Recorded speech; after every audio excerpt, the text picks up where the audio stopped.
something on your mind again? Let's work through it together. 2 heads are better than 1.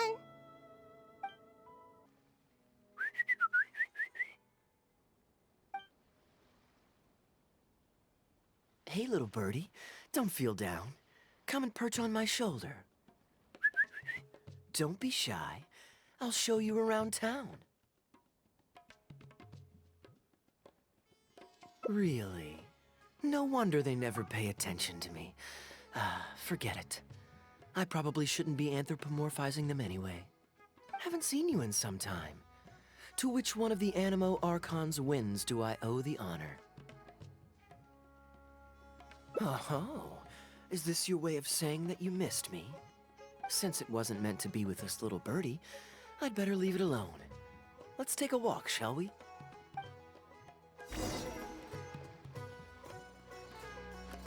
If you're wondering why I'm here, Jean's been worrying about trade safety recently. I discovered this when I unwittingly burst into her office to save the day. Another job involving long-distance travel falls to me. I suppose it's my own fault for having such a strong sense of duty.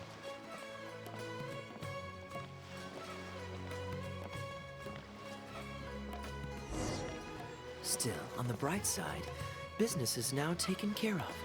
And I have unused travel funds, so I was planning to...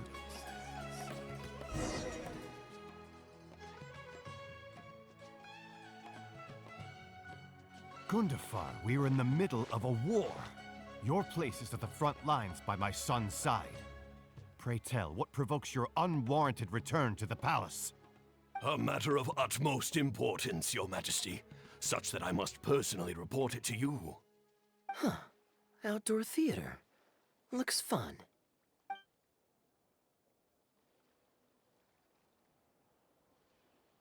Actually, yes. I saw some guards do a musical performance when I was traveling with their caravan in Sumeru. They were desert dwellers. So are these actors. And I think I actually recognize one of them. Come on, let's go watch.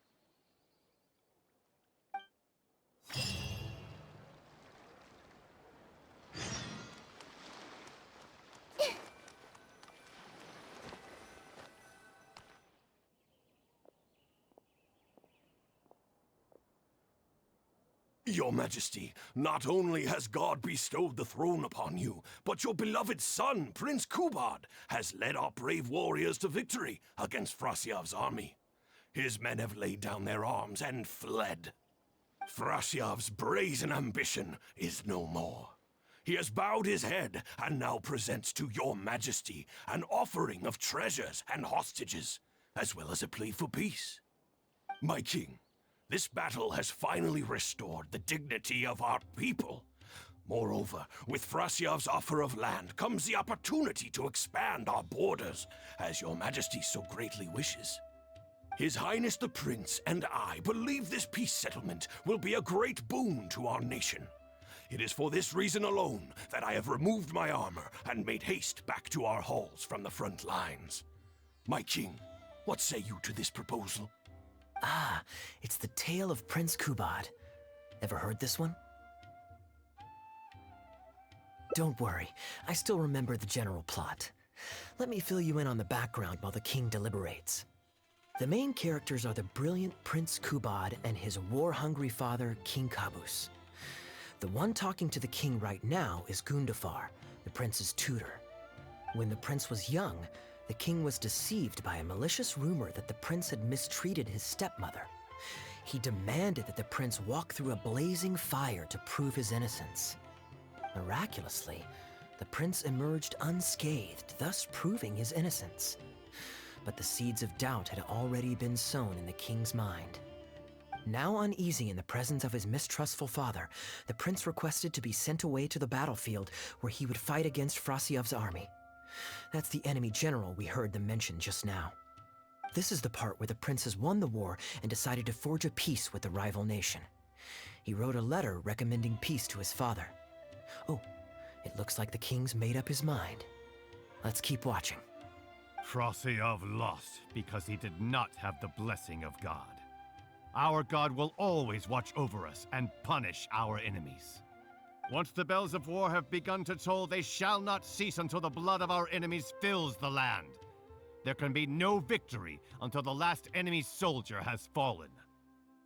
If Kubad still wishes to be my son and hold the intaglio I bestowed upon him as proof of his royal blood, then he must obey my command. Your Majesty, I must caution that a nation destroyed is not a fallen city writ large. Now, the loss of one city strikes fear into the hearts of our enemies, compelling them to accept defeat and cede land in exchange for peace. If, however, we insist on bringing a whole nation to its knees, then so long as a single person is left standing, they will see us as their sworn enemy, and one day return to us tenfold the pain that we have inflicted on their nation and family. My king, a people is to their nation as wild grass to the open prairie. Though we burn down the whole field and spare not one blade of grass, roots continue to grow unseen beneath the surface. Come the spring, it is all but inevitable that fresh green shoots will rise up from the ashes. Cease, Gundafar. Your mind grows dull in your old age, filled with naive delusions. We shall have no more need of you on the battlefield. As for my son Kubad, I will summon him back to the capital, so he may be tried by a court-martial. What are you saying, my noble king? Why must you mistrust your own flesh and blood, and sink ever deeper into the blight of hatred? When he was falsely accused, you once doubted his honor, and made him walk through a raging fire. Did he not prove himself worthy by emerging unharmed from the flames? Now you would turn me away, when I seek only to provide the wisdom of counsel. What is the justification for this? The justification is that my word, not yours, is the law of the land. Cease and be gone, Gundafar, so you may spend the rest of your days with your wife.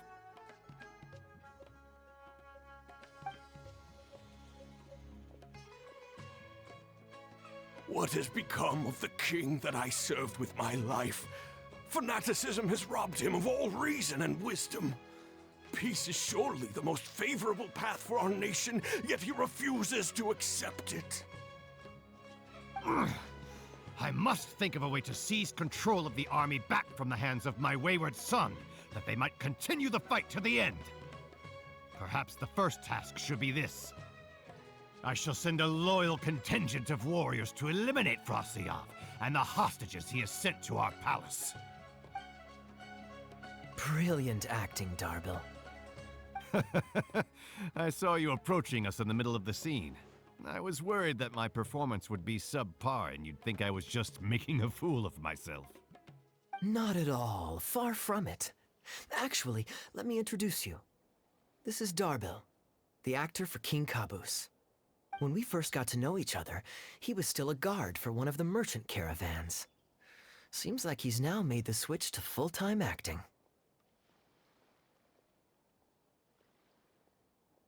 Nice to meet you. Any friend of Kaeya's is a friend of mine. To be perfectly honest, I wasn't making all that much as a mercenary. It felt right to me to get away from the danger and live a more stable life. I was already pretty good at telling stories, so I just recruited a few friends and started performing shows all over the country. Full disclosure, we had to put this little stage together using whatever wood and cloth we could borrow. It's really low budget. Anyway, we're all good enough at acting to get through the motions, but none of us are any good at coming up with a script. Everything we tried to write just sounded off somehow. So I got a student from the academia to adapt an old story I knew to make it more appealing to our audience. What do you think? Passable? I could tell that you've had someone tighten up the lines. They turned out very nicely. That's good. Well, as you can see, even now, we still don't have much of an audience. Don't suppose you'd be interested to see the rest of the show? Sure, why not? I don't have anything pressing lined up. And I don't think the Traveler does either. Tickets for 2, please. How much would that be? There's no need for tickets. You could just get some food from Jafar Tavern. We've worked out an arrangement with them. We've actually found a sponsor for this performance, too. He's not too happy about the poor turnout, though. I doubt we'll be able to keep him for the next performance. A real pity. But what can you do, huh? Darbil Asgar still hasn't shown up for the next scene. We should get his costume and sword out so they'll be ready to go the moment he gets here. My apologies. I have to get ready for the upcoming scene. I'll see you from the stage.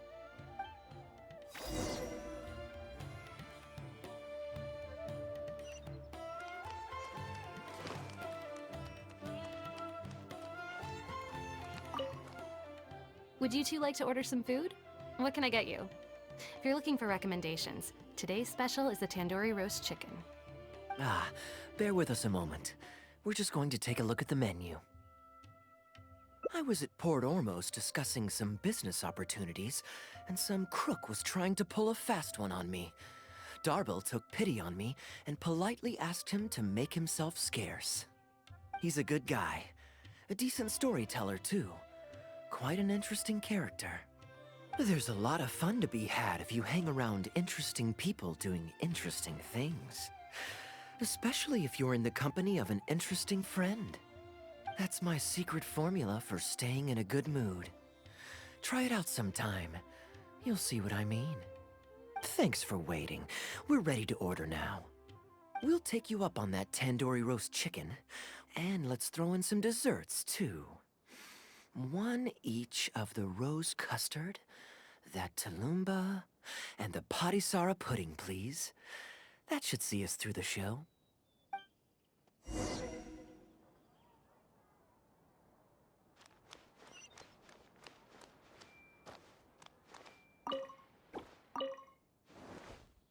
We've got good seats, close to the stage, but also not too crowded. We can watch the show as we eat. If I remember correctly, the next scene should focus on the prince. But I won't spoil it for you. You have to experience it for yourself. You could say that. It's always stayed with me because it's hammered home a cruel but realistic truth. People do not choose where and when to be born. Yet the circumstances of their birth define the choices that they will have for the rest of their life. Here you are. The check's on the table, too. Just call me over when you're ready to settle up. No need. I'll pay up front. Here. Keep the change. Thank you, sir. Oh, but this is too generous. Call it a token of my gratitude for the excellent service. The food all smells wonderful, too. So please pass my compliments to the chef. Thank you so much, sir. Let's dig in, traveler. Hey, Kaeya. I'm so sorry, but the actor who plays the prince has run into some difficulties and won't be able to make it. We can't do the rest of the show without him, so I'm really, really sorry, but we'll have to call the show right here.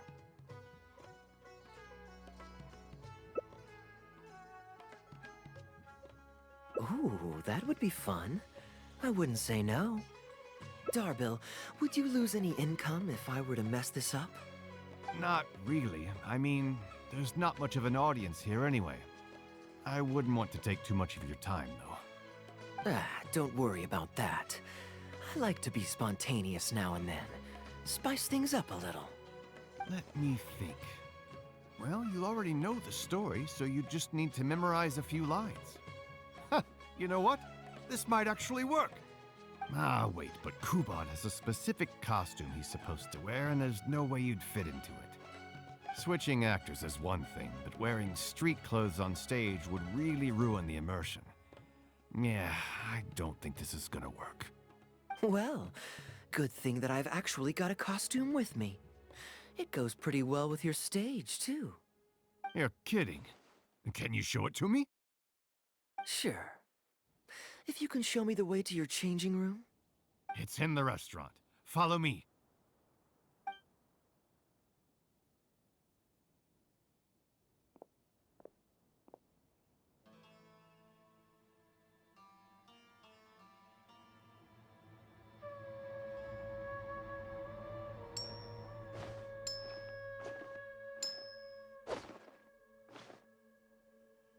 Gotta say, I think I actually look pretty dapper in this. It's a pity I don't have many opportunities to wear it in public.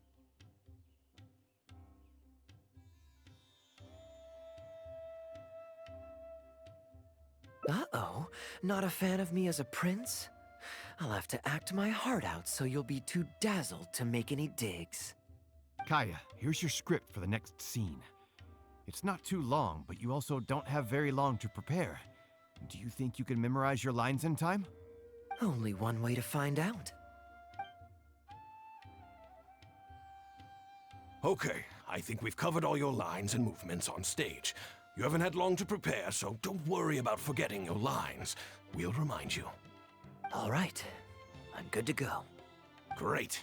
Then let's get this show on the road.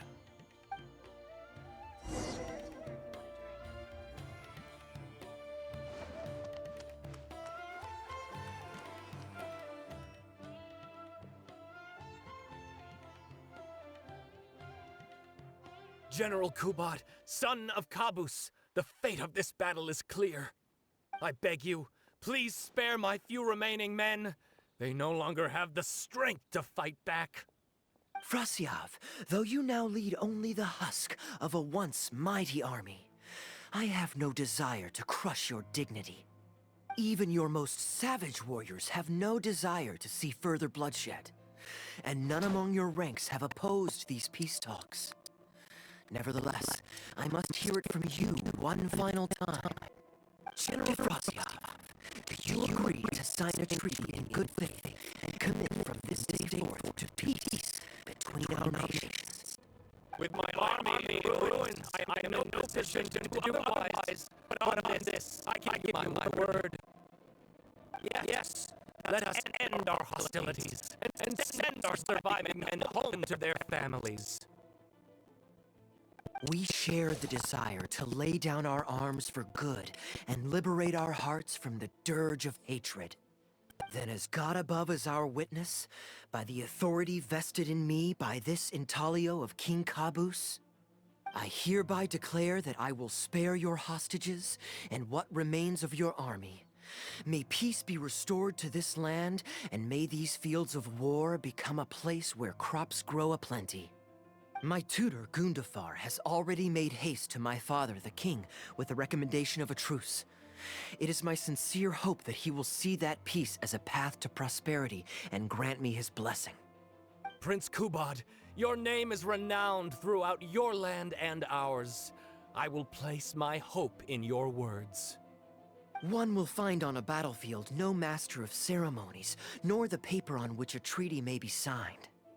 In their absence, let us raise our weapons and swear an oath. I, Kubad, son of Kabus, hereby pledge protection to you and all of your kin. May the oceans be stained red with my blood if I am ever to renounce this oath. Wow, your friend is so dreamy. He's not a real prince by any chance, is he? Hey, Rashana, you don't want to miss this. The good-looking guy who left that huge tip is acting on stage with Darbel's troupe. Darbel's one lucky man. I return, Your Highness. I hope I'm not too late. Have you already promised peace to Frasiav? Nay, I am not so rash as to preempt my father's blessing. I promised only what I could so far, the safety of his kin. My child, I must share with you the gravest news. Kabus has become blinded by fanaticism and hatred, and will stop at nothing to vanquish every last man under Frasiav's lead. How can this be? You mean to say that my father has rejected our proposal for peace? He has indeed. I urged him to reconsider, and for this I was rebuked and dismissed from his service. But far stricter punishment than this awaits you, should you return home with your troops. Please heed my warnings, dear child. I dare not imagine what unspeakable atrocities your father intends to commit. Nay, the truce must stand. I cannot renounce my oath. How can man claim to stand above beast without remaining true to his word? The masses have grown weary of death and conflict, in both our nation and theirs. Are we all now to bend to his will and massacre countless more to satisfy a desire that is his alone? When I departed my beloved home to fight in a foreign land, I did so to honor his wishes and for my duty to our people. Alas, is this fate's grand design? Is this fate's grand design? Kaeya, the next line is, "Alas, is this fate's grand design, that I should spend the rest of my days in a foreign land, till I am laid to rest in a grave far from home?" Must it be so? Huh? Wait, that's not part of the script. Kaeya, did you not hear me? My dear audience, I ask you this. Do you believe in fate? If fate decreed that your life was to end in tragedy, what would you do?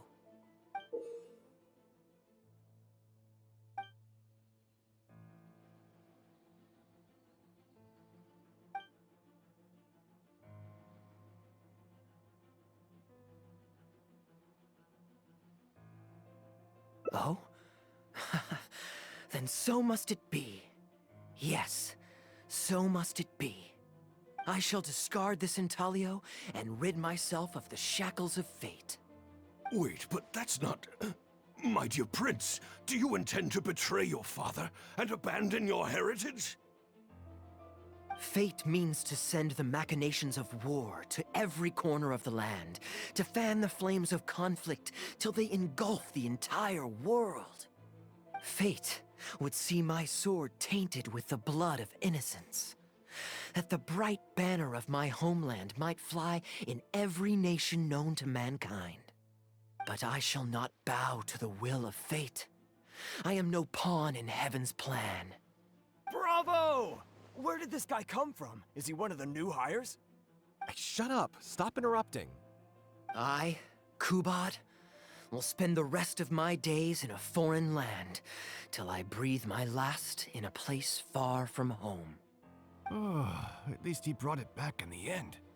Prince Kubad, my child, there is no need to be rash. Please bring at least your fortune and the retainers who will always be loyal to you.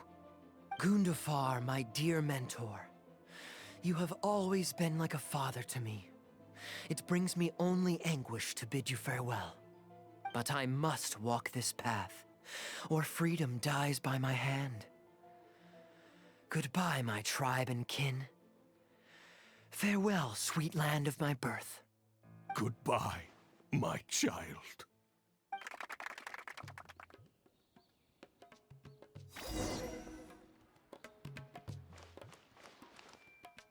Ooh, it's Prince Kubad. Could I please get your autograph? Why, certainly, ma'am. Ooh, thank you. I'll just go find a pen.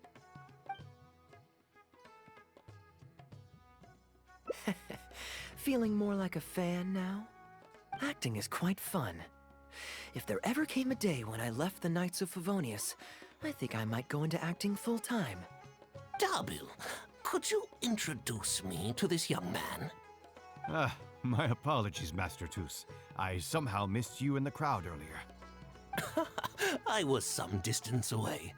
I just came over near the end after I noticed the large crowd gathered around the stage. The performance was outstanding across the board.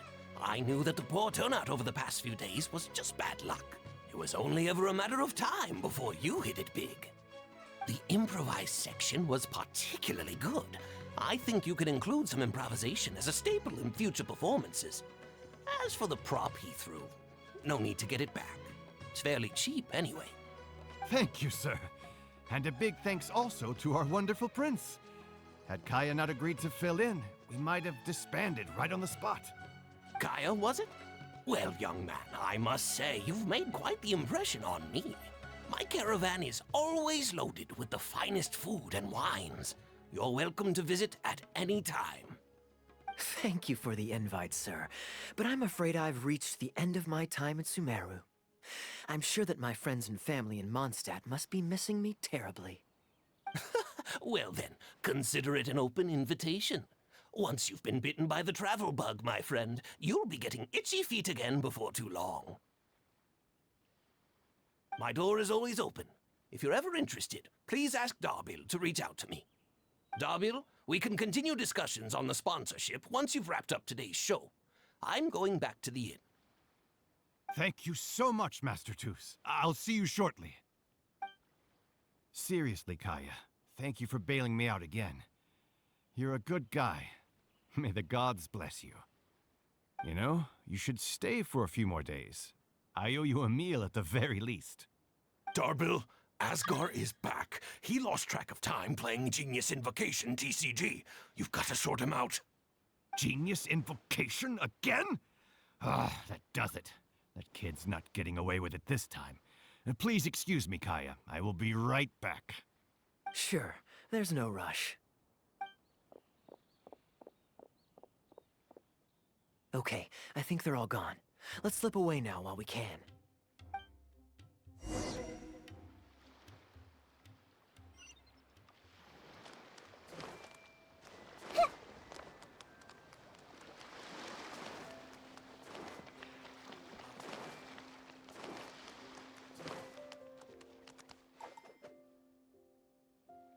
All right, this should be far enough. Don't think they'll find me here. People were starting to expect a lot of things that I didn't sign up for. Besides, the missing actor is back now. Darbil shouldn't be needing me to stand in again. I don't mind socializing, but compared to chatting over food and drink, I much prefer just going wild on the stage. What about you? Did you enjoy the show?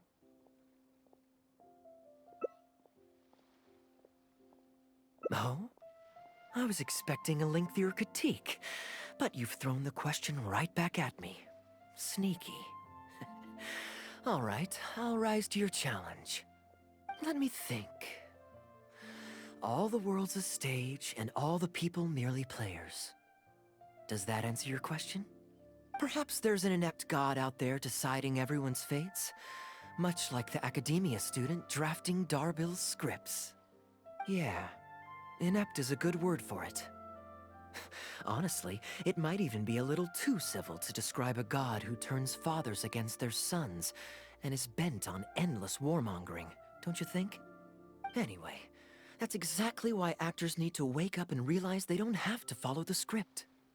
There's nothing to stop them from following their gut and making it up as they go along.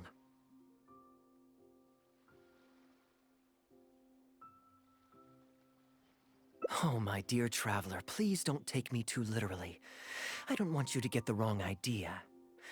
The god is just a figure of speech. The real point I'm making is about the actors. Everyone, you and I included, is both an actor and a member of the audience. If you don't like the script, just walk off the stage and join the audience. You always have a choice. A little too obtuse? Well, don't dwell on it. It's nothing worth losing sleep over. I was just thinking aloud. Relax, be yourself, do your thing.